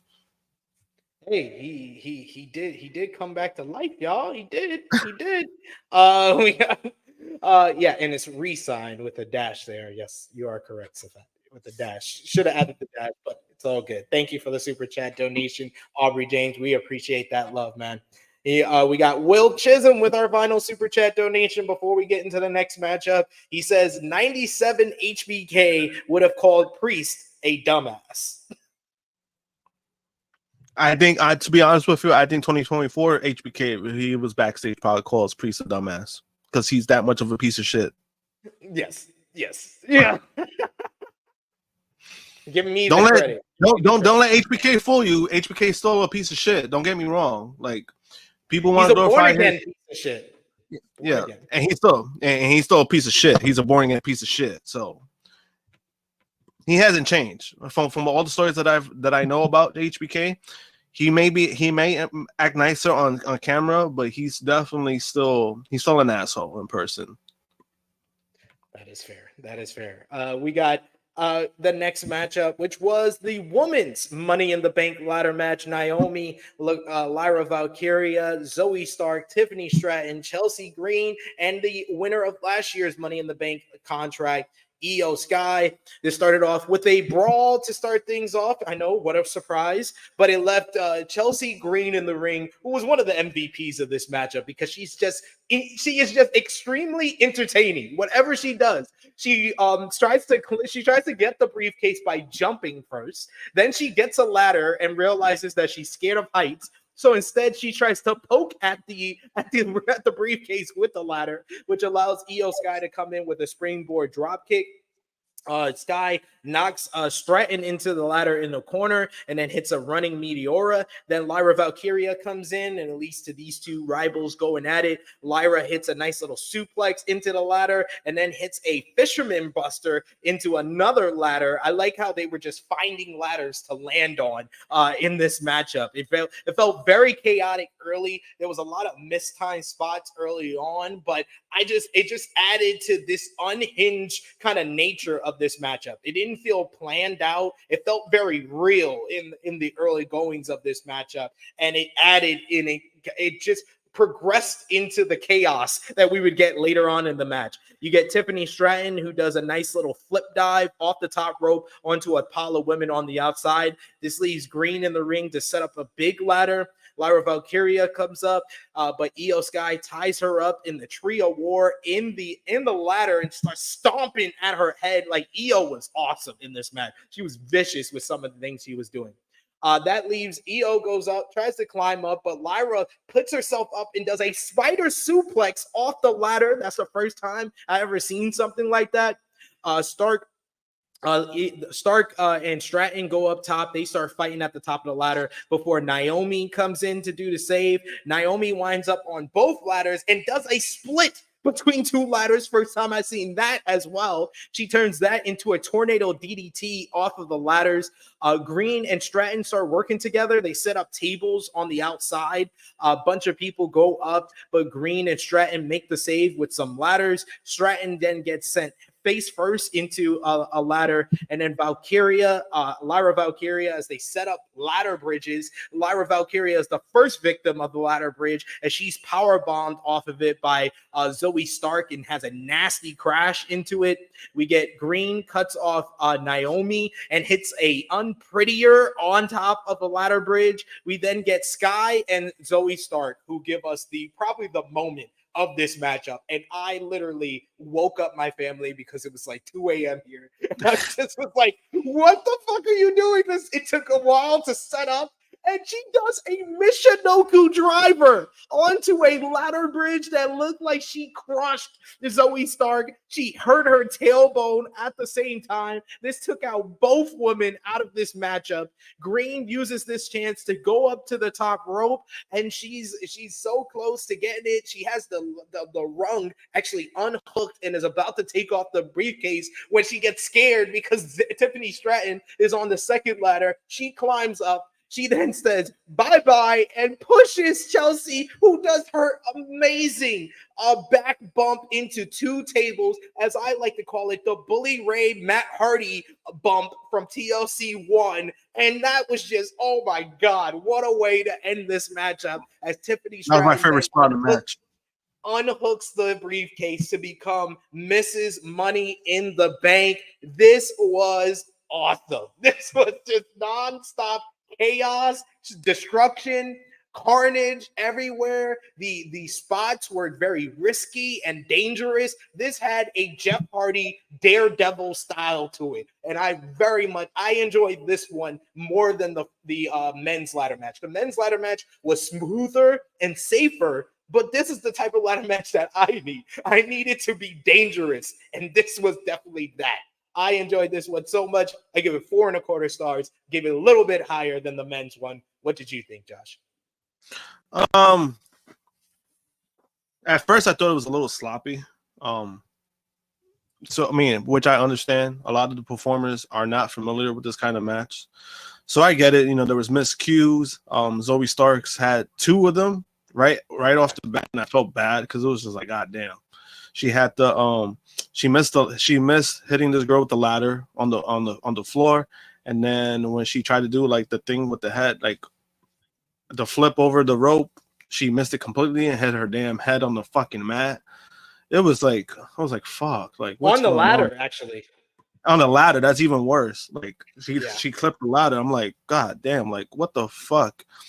So I mean, again, it was a little clunky at first, but they did make up for it though. Like if it wasn't for those big spots, if it wasn't for that, I think that this kind of would have been a ladder match where it's like it was just too many miscues. But fortunately for them, they made it up. A lot of good spots, a lot of good things that they needed to elevate this match. But that fucking last bump that Chelsea took, oh my God, like shit. And it kind of like deep, I was like, damn, I kind of wanted Chelsea to win. Like that's how I kind of felt. I mean, even though I had Stratton winning, but I was like, shit, I wouldn't have been that mad if Chelsea was just incredibly entertaining in this match. Yeah. She was the power drive finishers. Was phenomenal with getting over her fear of heights. Yeah. Yeah, and it was funny because I think somebody said, like, I think during the thing, I forgot, like during the post show, that they're like, you know, that probably helped her get her over her fear of heights. I'm like, well, that's a fucking way to get over it, to get fucking thrown off. But again, I think the right person did win. I don't think none of it was gonna happen. I know people were putting so much emphasis of Tiffany's comments from that small interview that she did. I don't think that was going to change anything. I just would want her to, she just needs to be smarter. Like when it comes to like that outside stuff, she needs to be smarter. But also she needs to like properly talk about it, apologize. Don't when you start making excuses, it doesn't make you look good. But again, besides that, I thought it was the right time for her. I felt like she was gonna win it. I even said it months ago. I was like, yeah, I think that she's probably gonna win Money in the Bank, and it ended up happening. So I mean, like you said, the chaos, it was needed. I do agree that the men's one did feel like it kind of felt better paced and like more safe. But the women's was like, it felt like you were in fucking danger the whole time.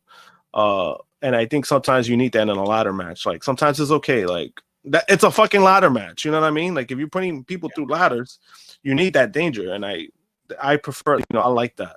I like stuff like that. It's just that with WWE, when they kind of do like their ladder matches, the only thing I would say, and it's not going to happen with the women's matches, but like if you're going to have these dangerous matches, make it seem like it's dangerous. Like I need some color. I need some blood.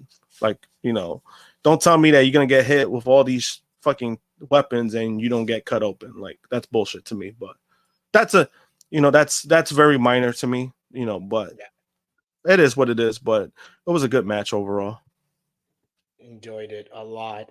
We even got a little bit of a post-match here as Trish Stratus was talking about the event when the Miss Money in the Bank, Tiffany Stratton, interrupted her. Stratton wants her to offer some praise for her performance, but Stratus says it's what matters when you cash in that briefcase, and Stratton thinks that it's sad that Trishy time is over, and she says, toodles. Hey, if they're going to give me Trish versus Tiffany, sign me up. Give me that at SummerSlam. That's yeah, maybe. SummerSlam. That would be good. Yeah, maybe. Yeah. It's crazy. Somebody did say that Tiffany looks like SpongeBob's mom. I was dying because I was like, damn, I can't see that. I can't unsee that now. We got a super chat donation here from Aubrey James. Thank you so much, Aubrey. He says Naomi should have stayed in Impact Wrestling. There, they treated her as a star. Yeah, I had a lot of people who thought that Naomi could win this Money in the Bank, and I was like, I think she has the worst chance. I think her and Zoe were like the two where I was like, yeah, there's no shot of them winning. Yeah, same. I was like, Again, I like Naomi, but I'm like, this wouldn't have been a good spot for her, to be honest with you. You give it to somebody that really would need it more. Tiffany, obviously, she's young, like she's their homegrown person, and that was the one they were going to focus on the merch. But then also merch-wise, Tiffany in the Bank, they're gonna shoot that to the moon in merch, which I'm not saying they wouldn't have done it from Naomi, but again, we were in a situation where Naomi got a glowing belt and they didn't cash in on it. So it is what it is. So I mean, I get it. I like Naomi. I hope shit works, but again, me and you are not surprised that her run has been what it was. Has it been coming back to WWE? Yeah, I'm not surprised. She came back for the check and to be with her family, similar to Andrade. That's what they came back for. So I think that, but I think after this performance, I would put Chelsea Green as the second best re-signing of the Triple H era, right behind Nia Jax. And before I said it's Nia Jax, and there's a long gap between everybody else. Chelsea closed the gap with this performance in general. Yeah, I would say so too. And I think Chelsea, she's in a situation where I think when I heard one of her interviews where she always thought like wins and losses matter, but then I guess like during her Impact run, she kind of realized like, wait a minute, it doesn't really matter. If I'm just performing and I'm being entertaining, that's all that matters to me. And I think that's what she's doing. So like, I think her winning would have been a plus. It would have been like a bonus. I don't think she's trying to go for none of that, but I think this kind of proved that maybe she could be a champion. You never know, because I mean, they put the title on Liv. Liv is not really doing much with it. She's just stalking Dom. So I mean, hey, she looks like a star. She's a star.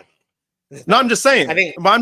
I'm just saying she is stalking Dom. So I'm not saying nothing wrong. I'm saying like in the situation where she's not having matches, right? That she's not having matches, but she has the title. So in the case with Chelsea Green, she'll be entertaining while not having matches. Like it's been done before. You could do it. Rhea, when she became champion, for a long ass time, Rhea wasn't having matches at all until like more recent. Like that's where her run started to be solidified.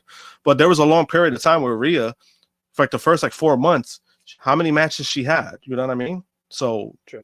it wouldn't really hurt them if you was to put the title on her. I'm not saying they should do it now, but in the future, if there's a situation that happens, I do see her being a champion, especially if you could do it on Raw. I think that would be fine.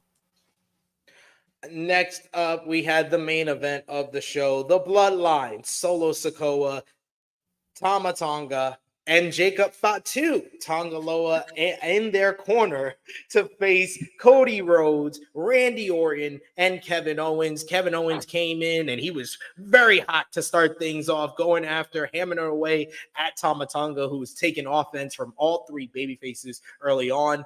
It was off to Randy Orton for some rights before Jacob Fatu was in the ring in WWE for the first time, and you could tell the fans were into him a lot as he faced off with Orton here. Early on, he hit Orton with Orton hits him with the hanging DDT, and Fatu just pops up to a big reaction from the fans. Orton went to load up the RKO and does a slow take, like, oh shit, he's up.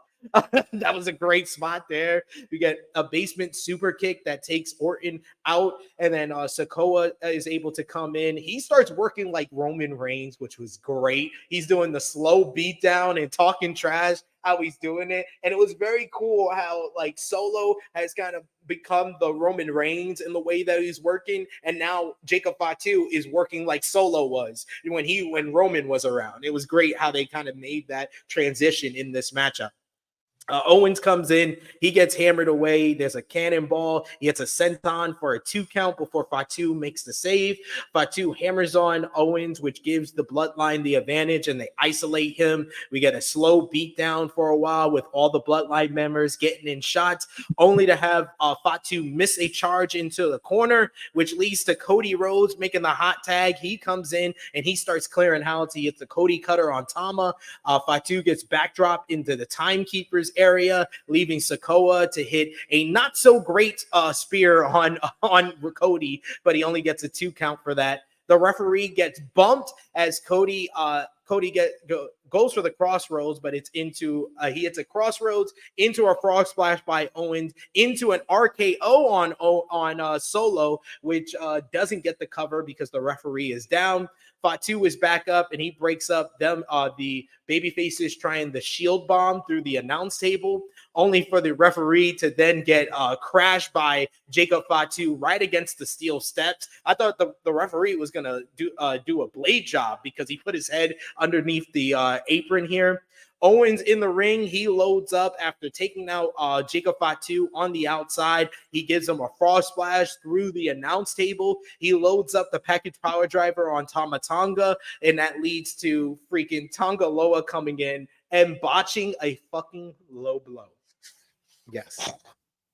He botched a low blow. He hit him in the taint, and then he low blowed Owens at the same time, punching his own brother in the skull. Oh my God. I was like, this dude, this is now the second big spot that you botched, sir. Back in, we get Orton, who hits RKOs on Tonga, RKO on Tama.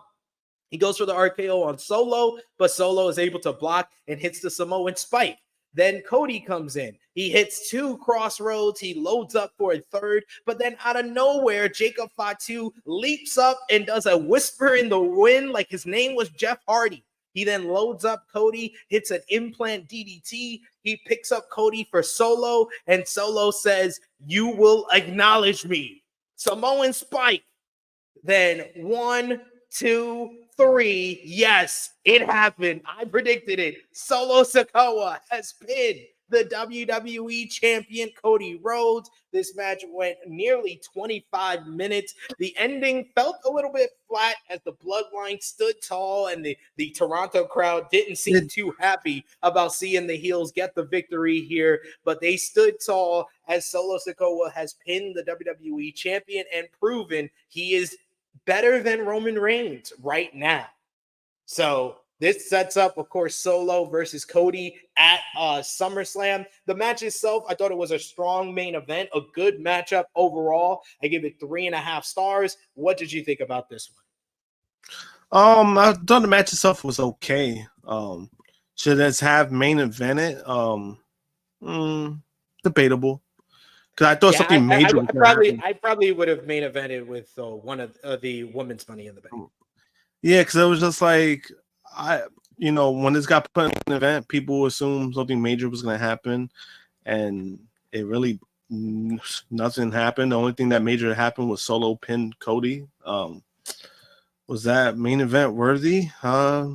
Questionable. The World Heavyweight Championship matchup, honestly. Yeah. Should have been, and it's just, it's like, okay, but that's where it kind of just felt something missing. Like, we're kind of waiting for it. And then once you saw the graphic that the show was over, it was like, we're not getting nothing.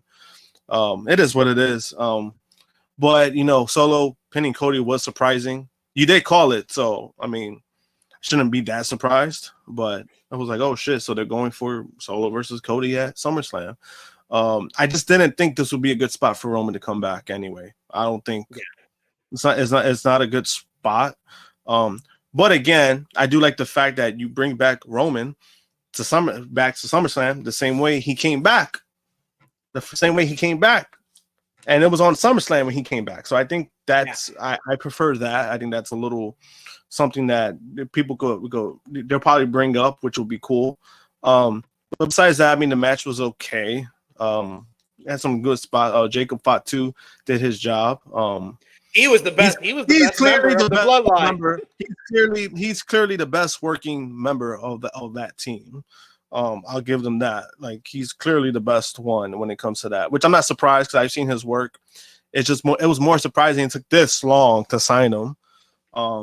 But he did his job. I do agree, like the role switch, like how Solo's Roman, and then he's like he's what Solo was, even though I think he's way better than Solo. So that's why it's even funnier to me. And then this dude, he really hit Kevin Owens in the booty hole. Like, damn, bro. Like. And it's crazy because I like him, right? I like him as a person. Like, he's cool. He's cool as fuck, right? And we love the Gorillas of Destiny when they're together, right? G.O.D. We love them when they're together. But Jesus fucking Christ, bro. Like, it's always the most simplest shit that he's been fucking up. And it's just like, bro, come on. Like, you botched a low blow. And not only when you finally got it, you hit your damn brother in the damn head. Like, what the fuck? You hit your brother in the head too. It's like, what are you doing? Like, I don't know. I don't know if it's nerves. I don't know what it is, but it's like, bro, like, why do you constantly mess up like this? Because even when his first appearance, he messed up. He missed the cue of the referee, and the referee had to fucking, he had to move because, he had to roll himself out, and then that I'm like, bro. I mean, like I said, last night when I told Wendy, I was like, yo, this is exactly why he was not in the match itself. This is why they implemented Jacob Fatu in the match. And not Galabi. Roman came back at SummerSlam. He came back at SummerSlam to set up Payback the next month. Yeah. Which was a week later. It was a week later. Yeah. Remember, they did 2 PLEs within a week. It was because it was the Fiend won the title, right? He won it from Braun Strowman, right? Was it Braun Strowman he won the title from? He won the title, and that's when Roman came back, and then legit that was the SummerSlam where the tagline was "You'll never see it coming," and we didn't see it coming. And then all of a sudden, like, a week later, I think like 6 days later, he won. He beat the Fiend for the title, and that's where he had his incredible run. Like, it was a week apart. That's made it weird. Yes, but this match was good, but I don't think it should have been the main event. And then and I agree with I think it was Big Man Dogs in the chat who was like it would have tempered people's expectations of Roman coming out if they didn't put it in the main event spot. So but that is all for Money in the Bank 2024. So Final call for super chat donations. And of course, let us know in the chat your match of the night, your MVP, your LVP. Out of 10, what did you give the show? Thumbs up, thumbs down, thumbs in the middle. Let us know in the chat. And final call for super chat donations for me and Josh for WWE Money in the Bank 2024. Thumbs up, thumbs down, thumbs in the middle in 3, 2, 1. Thumbs up across the board from both of us. Josh, out of 10, what did you give the show? About 8.5. I thought it was a really good show. I'm going to go with an 8 out of 10. This was a really good show. No bad matches on the card, really. And it was a very newsworthy show. So I will give them that I felt like the last couple of shows wasn't as newsworthy as this one. So I did like this a lot. So I'll go 8 out of 10 for this show. What was your match of the night, Josh? Match of the night, I'm going to lean with the women's Money in the Bank. I agree with you. The women's Money in the Bank definitely is my match of the night. I just love the chaos of it all.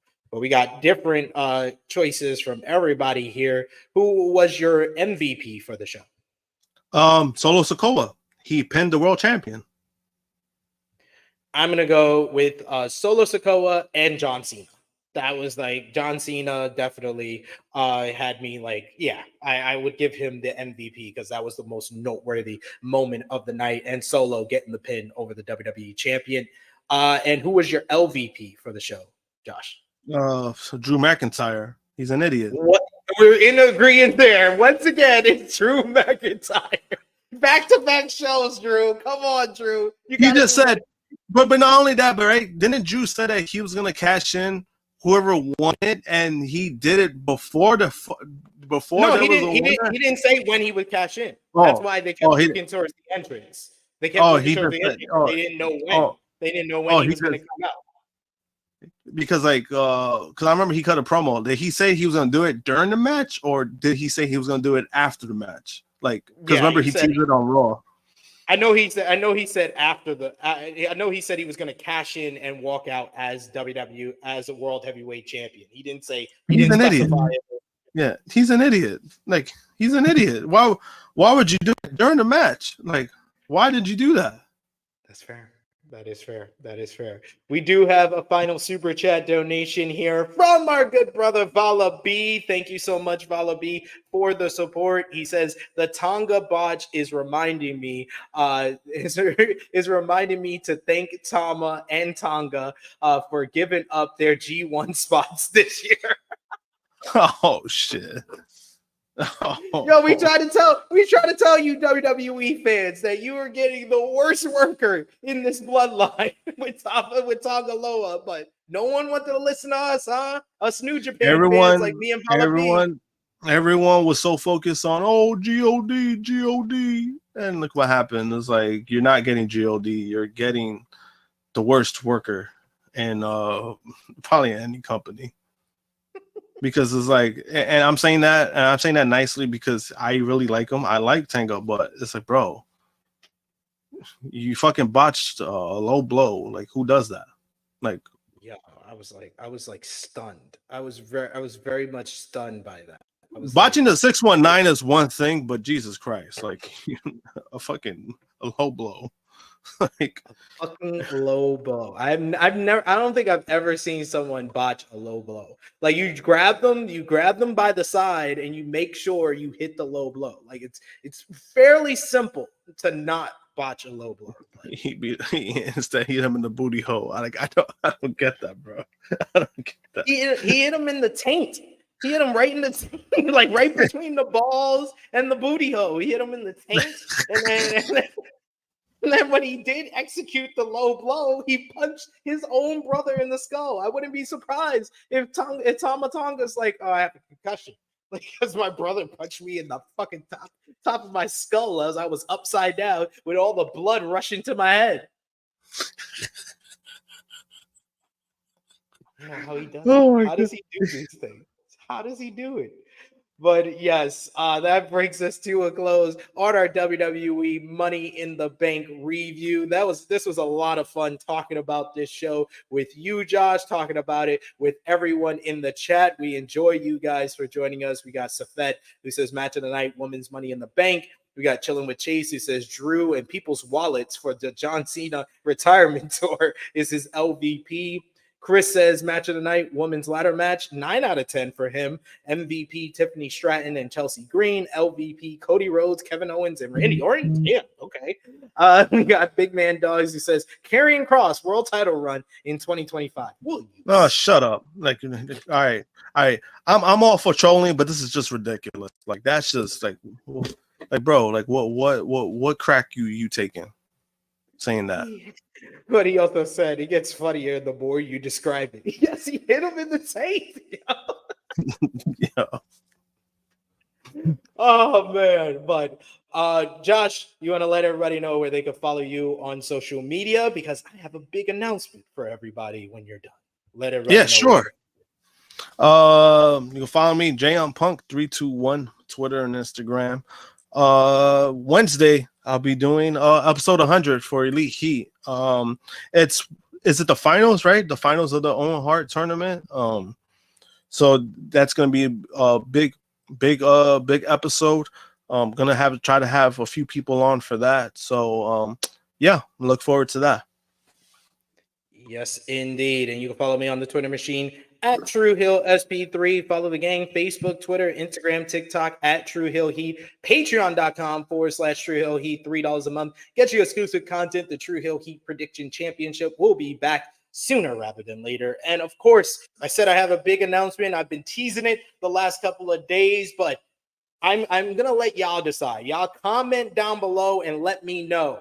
Because I can either do this, record it like I usually do, or I'm thinking about maybe I do it live. I'll ask him if he's okay with doing it live tomorrow, because tomorrow I am interviewing former WWE star Dijak. Donovan Dijak will be the latest person I interview for True Heels BTR Between the Ropes. So let me know in the comment section if you're still with us live. Let me know there. Do you think we should do it live so all of you get the opportunity to ask some questions with, of course, super chat donations? You could send them in. Anyone who sends a super chat donation can get a question for Donovan Dijak. We're going to be talking about his WWE departure. We're going to be talking about him being backstage at Forbidden Door, his big bookings that he's already set up. We'll talk about Retribution. We'll talk about his final NXT run, his relationships with Triple H, Shawn Michaels, and Vince McMahon. So this is one of the biggest interviews we're going to have this year. So very much looking forward to it. Already got the good brother Vala B saying, do it live, do it live.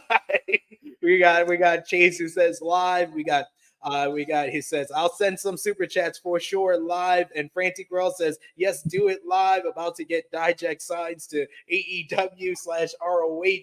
Yes, you know the theme that's been that when we interview someone, they usually sign a big contract afterwards. So looking forward to that one. It seems like most of y'all want to do it live. Frantic World, if you're telling me to do it live, you better send a super chat donation. You too, Power Driver Finisher. You think I don't notice you? He's asking if he wants to join. I always highlight your comments, but y'all better send some super chats if I'm going to. Honestly, Big Man Dogs, if you're gonna ask that stupid ass question, then you definitely need to send a super chat. Send like a $50 super chat for that stupid ass question.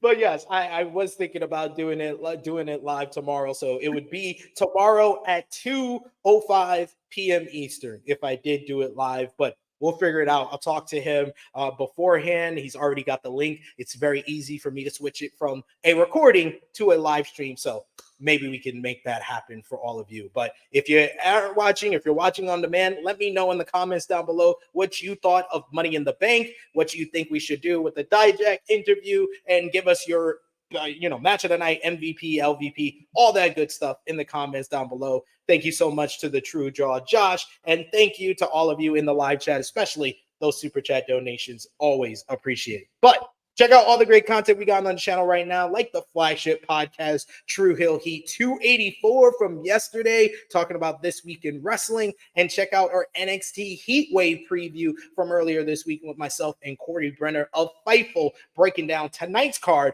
for NXT. And we'll have our NXT Heat Wave short by Chris G dropping tomorrow right here on the channel. But for Josh, it is me, your True Hill Phenom, SP3. This has been our WWE Money in the Bank 2024 review. We are signing off until next time.